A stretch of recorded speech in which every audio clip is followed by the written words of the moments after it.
Hello friends, Gujarati રસોઈ channel પર આપ સૌનું સ્વાગત છે। આજે હું ગુજરાતી રસોઈ ચેનલ પર તમારા માટે ચોમાસામાં ખાવાની ઘણી મજા પડી જાય એવા કાંદા ભજીયાની રેસીપી લઈને આવી છું। તો ચાલો મિત્રો, વધારે વાર ન કરતા આ રેસીપી કરવા મારા જોડે મારા કિચનમાં। કાંદા ભજીયા કરવા માટે અહીંયા મેં 2 ડુંગળી લીધી છે, મોટી ડુંગળી છે, અને આ રીતે તમારે પાતળા પાતળા એને કાપી લેવાના છે અને આ રીતે છૂટા કરી લેવાના છે। તમે જોઈ શકો છો આ રીતે કરવાના છે। ત્યારબાદ આપણે એમાં હાફ ટીસ્પૂન હળદર નાખીશું, 1.5 થી 2 ચમચા જેટલું લાલ મરચું નાખીશું,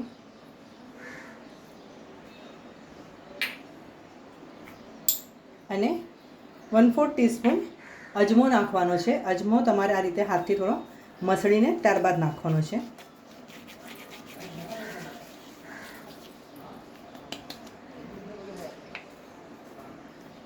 સ્વાદ પ્રમાણે મીઠું નાખીશું। મીઠું નાખ્યા બાદ તમારે આ રીતે બધું મિક્સ કરી લેવાનું છે। કાંદા ભજીયા કરતી વખતે તમે આ રીતે મસાલો કરો એટલે લાલ મરચું અને મીઠું નાખો, ત્યારબાદ તમારે તરત જ કાંદા ભજીયા કરવા લેવાના। જો તમે એ રીતે નહીં કરો અને થોડી વાર રહેવા દેશો ને તો તમારે મીઠાનું પાણી છૂટશે અને તમારે ભજીયા જોઈએ એવા ક્રિસ્પી નહીં થાય, એટલે તરત જ તમારે ભજીયા તળવા માટે લઈ લેવાના। ત્યારબાદ આપણે એમાં ચણાનો લોટ નાખવાનો છે। ધ્યાન રહે, અહીંયા તમારે ભજીયા માટે ખીરું તૈયાર નથી કરવાનું, એક મિક્સર તૈયાર કરવાનું છે। લોટ નાખ્યા બાદ તમારે આ રીતે મિક્સ કરવાનું।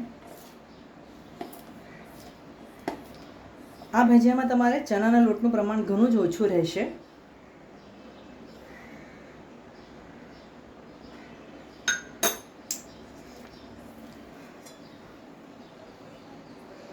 મિત્રો, આ ભજીયામાં તમારે પાણી નથી નાખવાનું।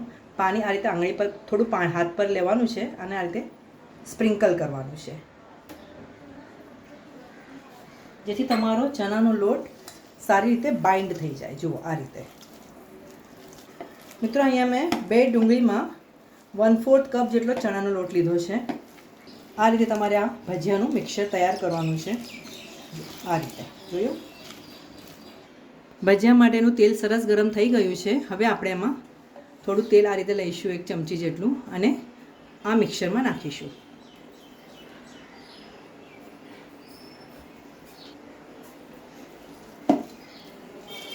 તેલ નાખ્યા બાદ ફરીથી એકવાર મિક્સ કરી લેવાનું છે અને હવે આપણે ભજીયા તળવાના પ્રોસેસ ઉપર જઈશું।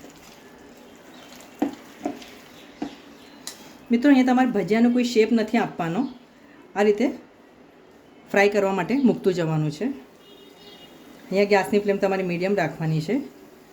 જુઓ આ રીતે તમારે ભજીયા ડીપ ફ્રાય કરવાના છે।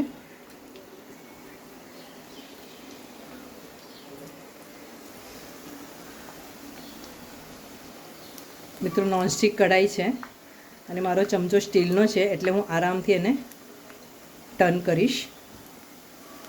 હજુ નીચેની બાજુ આપણે સરસ ક્રિસ્પી થવા દઈશું, ત્યારબાદ એને ટર્ન કરવાના છે।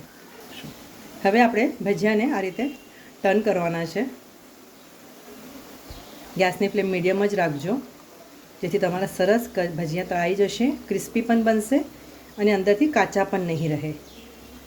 ભજીયાનું મિક્સર તૈયાર કર્યા બાદ તરત જ તળવા લેજો, કારણ કે કાંદામાં કેવું પાણી છૂટતું હોય છે ને, તો તમારે પછી આ રીતે ભજીયા ક્રિસ્પી નહીં થાય। વાવ, સરસ મજાના કાંદાના ભજીયા તૈયાર થઈ ગયા છે મિત્રો। હવે આપણે એને એક બાઉલમાં કાઢી લેવાના છે। તેલ સારી રીતે નિતારી લેજો। વરસતા વરસાદમાં ગરમા ગરમ ભજીયા ખાવા માટે તૈયાર છે।